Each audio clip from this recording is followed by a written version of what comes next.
Bismillaahi Raxmaani Raxiim. Waxaan rabaa galabtaan inaan xoogaayar ka hadlo xaaladda webiga Shabeelle ee mara degmada Afgooye. Dhammaanteena si aan wada ognahay degmada Afgooye waxaa lagu yaqaanaa wax beeridda iyo wax tabcashada. Maanta haddii la soo hadal qaado degmada Afgooye ama magaceeda la sheego, qof walba waxa ku soo dhacayo beeridda qudaar dalagyada noocyada kala duwan. Arrintaasi Afgooye waxaa u sahlay maritaanka uu maro webiga Shabeelle. haddii uuna webiga Shabeelle uu dhexmar lahayn degmada Afgooye, maanta Afgooye ma noqon lahayn dhul beereed ah ama meel laga soo saaro qudaarta noocyada kala duwan iyo dalagyada. Sidoo kale webiga Shabeelle ee mara degmada Afgooye waa isha ugu weyn ugana muhiimsan ee ay ku tiirsan yihiin dadyogo ku dhaqan degmada Afgooye. Haddeer aan la hadlayo waxaan dhex joogaa webiga dhexdiisa. Waxaan dhex fadhiyaa aan ku dhex jiraa webiga. webiga waxaa soo wajahday xaalad aad u xun.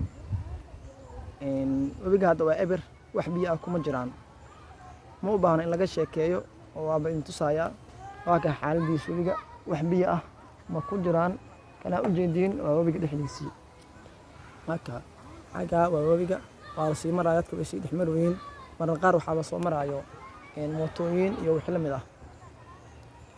marka xaalad aad u xun ayuu webiga ku jiraa. saan ognahay 2 bil ka horna webiga wuu soo fatahay, wuxuu soo galay magaalka.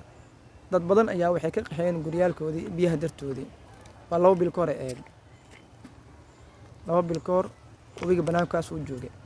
waa mid la qaylin lahayd kan ay baraha bulshada iyo ku faafinayeen xaaladda degmada Afgooye. haddana saan ayuu noqday webigu waa eber.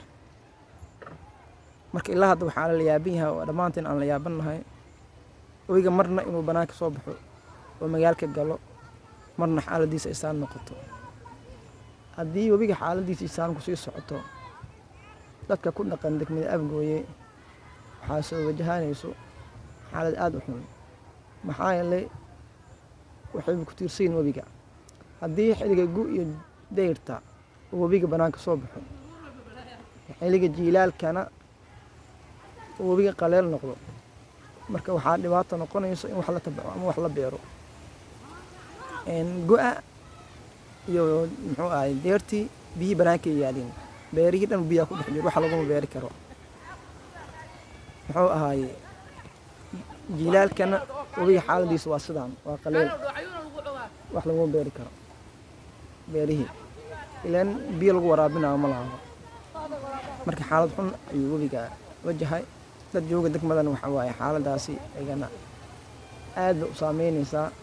marka insha Allah waxaan ka baryaynaa in webiga uu noo keeno oo u keeno xaalad aad u wanaagsan, uusan noqon mid dadka dhibaayo, uu noqdo mid lagu anfaco, mid dadka wax u tarayo.